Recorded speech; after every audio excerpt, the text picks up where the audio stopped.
Capítulo 17. La agonía.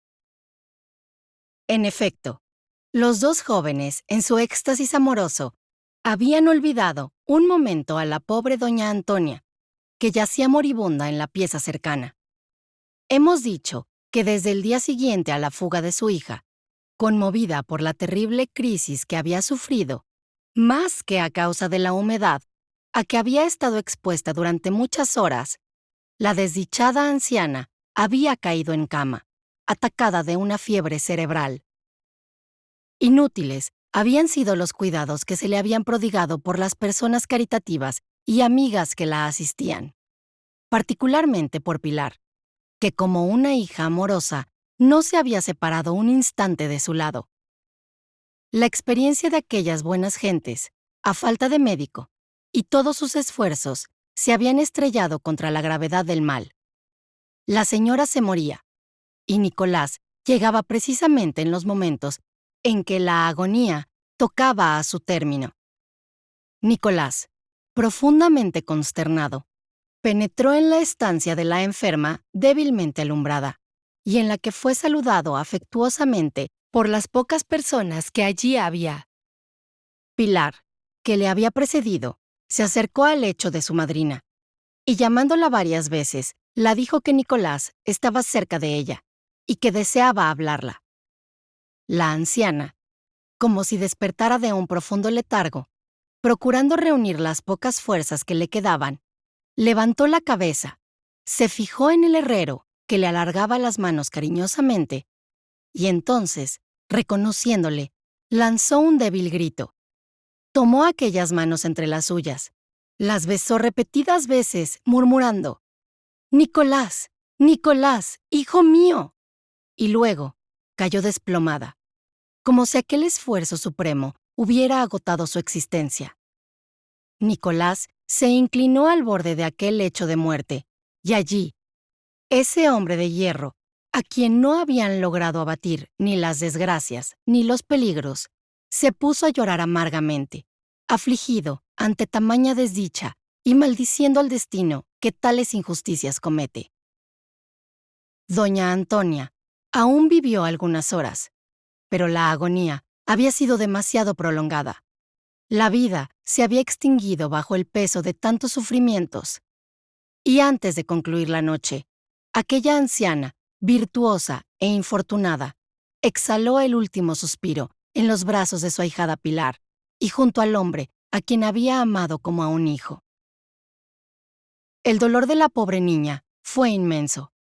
Acostumbrada desde su juventud a ver en doña Antonia a una segunda madre, a quien amaba, además, por su bondadoso carácter y por sus altas y sólidas virtudes, Pilar le era adicta sinceramente, y considerándola ahora abandonada por su hija, con el desinterés y la abnegación que son propios de las almas inteligentes y generosas, su adhesión y su amor se habían convertido en pasión filial.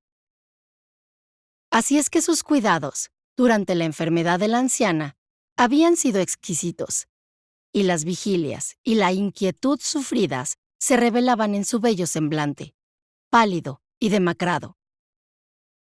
La muerte de su madrina, por esperada que hubiese sido, le produjo un abatimiento indecible. Y sí, afortunadamente para ella, el amor de Nicolás, confesado ya de una manera tan firme y tan resuelta, no hubiera venido a consolarla y fortalecerla como un rayo de sol. Seguramente el alma de la buena y sensible joven habría visto el mundo como una noche sombría y pavorosa.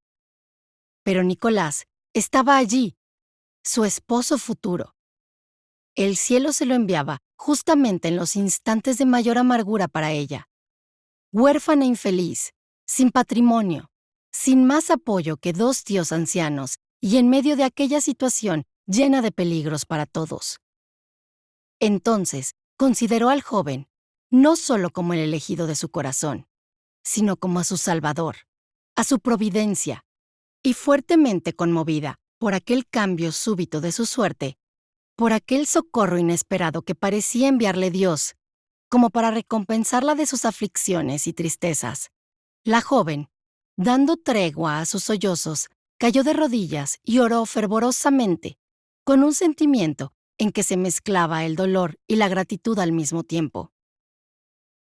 Sacóla de su arrobamiento la voz de Nicolás, que le dijo con ternura y con gravedad religiosa, extendiendo la mano hacia el cadáver de la anciana: Pilar, yo le juro a usted, sobre este cadáver, que seré su esposo y que no esperaré para realizar mi promesa más que el tiempo de luto. Es usted un ángel que yo no merezco. Pilar se echó en sus brazos llorando. Los circunstantes, conmovidos ante aquella escena, procuraron también consolar a la joven, y Nicolás salió inmediatamente para preparar los funerales de doña Antonia. Como la anciana poseía algunos intereses, era preciso asegurarlos, puesto que no había dejado testamento y que la única hija que tenía había abandonado la casa materna.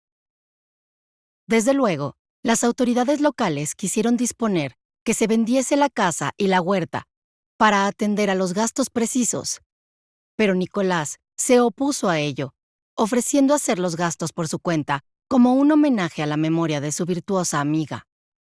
Rehusó también encargarse del cuidado y la administración de aquellos pocos bienes que las autoridades le confiaban, alegando razones de delicadeza bien comprensibles en su situación, de modo que aquel modesto patrimonio fue ocupado legalmente, pero sin intervención del honrado herrero. Sepultada la señora, a cuyo entierro concurrieron todas las personas que habían estimado sus virtudes, todo volvió a la vida normal, es decir, a aquella vida llena de zozobras y de peligros que hemos descrito. Nicolás se fue a su herrería de Atlihuayán, más querido aún por sus patrones a causa de su noble conducta. Pilar volvió a la humildísima casa de sus tíos, que se convirtió para ella en un Edén, porque su esposo futuro, esperando la fecha señalada, la visitaba todas las tardes, como lo hacía en otro tiempo en casa de Manuela. ¿Y ésta? Veamos lo que le pasaba.